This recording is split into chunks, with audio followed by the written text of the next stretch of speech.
खबर पर जुड़ चुके हैं। रफीक जी, आपने पूरा घटनाक्रम देख लिया होगा, समझ लिया होगा, क्या लग रहा है? नमस्कार। नमस्कार, बहुत मैंने नमस्कार। देखा तो नहीं, आपका चैनल में नहीं देख रहा था, मेरे को तो फोन पे जोड़ा, लेकिन मेरे को घटनाक्रम मालूम है। और दो गैंग में लड़ाई हुई है, कुछ हिस्ट्री सीटर है, उनमें आपस में लड़ाई हुई और एक आदमी का मर्डर हो गया। और यही नहीं, अभी परसों रात को टोंक रोड के ऊपर गट्टे वाला बाबा की मजार है, वहां एक आदमी किसी का पर्स लेके भाग रहा था, किसी महिला का, और वो उधर गट्टे वाले बाबा की तरफ आ गया, वहां के खादिम ने उसको पकड़ा तो उसकी गोली मार दी। तो क्राइम जयपुर में एक्सट्रीम पे है। मतलब कंट्रोल ही नहीं है सरकार का। सरकार क्या कर रही है ये समझ नहीं आ रहा। कैसे हिम्मत हो जाती है, लोग किसी के चाकू मार दें, किसी के गोली मार दें। वो जिसको चाकू मारा उसकी तो डेथ हो गई, गोली मारी वो हॉस्पिटल में भर्ती है। तो माहौल ऐसा हो गया है, महिलाएं सेफ नहीं है, आदमी सेफ नहीं है, सरकार कुछ कर नहीं पा रही है, लॉ एंड ऑर्डर की बुरी स्थिति है। तो सरकार को संज्ञान लेवे और इस तरह का क्राइम करने वाले लोग हैं उनको पकड़े और सख्त से सख्त सजा देवे। आपकी किसी से बात हुई है इस सिलसिले में, किसी अधिकारी से? मैंने रात को ही कमिश्नर साहब से बात की। और मैंने कहा कि भी स्ट्रिक्ट कार्रवाई करें और मुलजिम को पकड़े जल्द से जल्द। और अभी तक वो परसों वाला भी नहीं पकड़ा गया, और इनमें से शायद कुछ आदमी उठाए हैं अभी, तो पता लगेगा कौन कौन सा आदमी पकड़े गए हैं। लेकिन सुबह से आज काफी सारी गिरफ्तारियां हुई है, तो मुझे लगता है कि बहुत जल्दी पुलिस को गिरफ्तार करना चाहिए। पीड़ित परिवार से मिलने का या उनसे कांटेक्ट आपने किया है या करने की कोशिश? मैंने अभी मेरे पास में हमारे जो वहाँ के लोकल, ये जो जिस जगह इंसिडेंट हुआ है ये बगरू थाना क्षेत्र में आती है। हाँ जी। और उसके लगता हुआ मेरे आदर्श नगर कॉन्स्टिट्यूंसी में है। तो मैंने मेरे सरपंच वगैरह भेजे हैं मौके के ऊपर, वो पहुंच गए वहाँ, पीड़ित परिवार से मिले भी हैं। और हमारे जिस समाज का ये बच्चा है, नायक समाज का, जिसकी डेथ हुई है, उसकी कम्युनिटी के भी हमारे एक दो मंडल अध्यक्ष है, वो भी वहाँ गए हैं। परिवार के साथ पूरा ढाढ़स बता रहे हैं, सिंपैथी है। और पुलिस पे हम प्रेशर बना ही रहे हैं। मेरी सुबह रात को कमिश्नर साहब से बात हुई, अभी सुबह एसपी साहब से बात हुई है, डीसीपी साहब से, एडिशनल कमिश्नर से बात हुई है, राजदीप जी से। और वो भी कह रहे हैं कि हम सुराग लगा रहे हैं, डिटेल्स उनको अंदाजा नाम लग गए हैं आदमियों के, कुछ गिरफ्तारियां हुई है, किस किस की हुई है थोड़ी देर में पता लगेगा। मतलब बिंग अपोजिशन आप लोग ने ये सारे एक्शंस किए हैं? जी जी जी जी। लेकिन सरकार कहाँ है?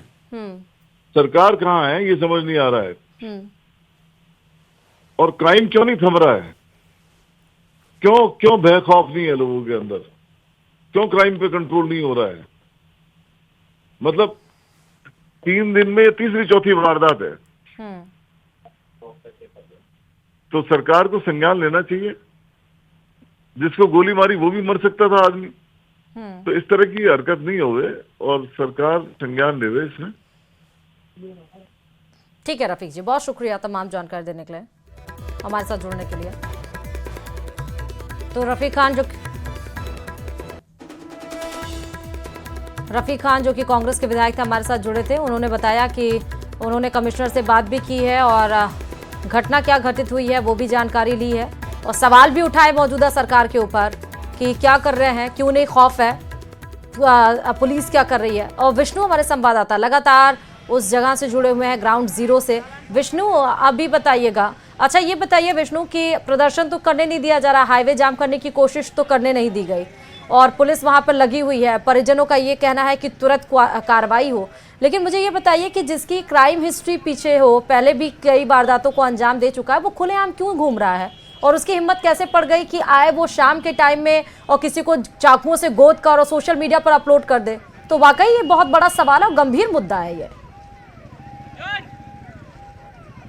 देखिए, जब पहले करीब 1 साल पहले लोगों का ही कहना है, इनके परिजनों का भी कहना है कि जब 1 साल पहले जब अनस की शिकायत पुलिस तक पहुंची थी तो पुलिस ने उसे सबक भी सिखाया था। पुलिस ने उसके साथ में जो एक बदमाश के साथ होना चाहिए वो किया, जुलूस उसका निकाला, सब कुछ किया। लेकिन कहीं ना कहीं कोर्ट से जमानत हो गई, जमानत के बाद वो बाहर आ गया और बाहर आकर के पुलिस के डर की वजह से ही अनस ने अपना ये वाला ठिकाना छोड़ दिया था।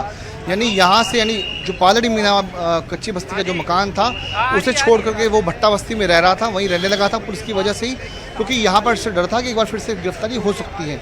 लेकिन जो रंजिश थी, एक बार कहा यह भी जाता है कि एक बार सुलह हो गई थी, राजीनामा हो गया था, पुलिस ने सुलह करवा भी दी थी, लेकिन उसके बाद जब एक बार इनके बीच में फिर से विवाद हुआ और आखिरकार विवाद के चलते अनस शूटर ने अपने साथियों के साथ मिलकर के विपिन नायक की हत्या की जो साजिश रची, साजिश के मुताबिक ही कल रात को करीब 9:30-10 बजे के आसपास वो अपने अलग अलग बाइकों से यहाँ पालड़ी मीना कच्ची बस्ती पहुँचते हैं, विपिन का आने का इंतजार करते हैं। जब विपिन अपने घर के पास पहुँचता है तो अनस अपने साथियों को उसे लेने के लिए भेजता है। अनस के साथ ही विपिन को कुछ बहाना बना करके कुछ दूर घर से कुछ दूर लेकर के आते हैं और उसके बाद में उसका मुंह भींच करके चाकू से ताबड़तोड़ वार करके सीने में हत्या की वारदात को अंजाम दे करके वहाँ से भाग निकलते हैं। ये पूरा घटनाक्रम विपिन की बहन का कहना है कि उनकी आंखों के सामने ही सारा ये घटनाक्रम हुआ था।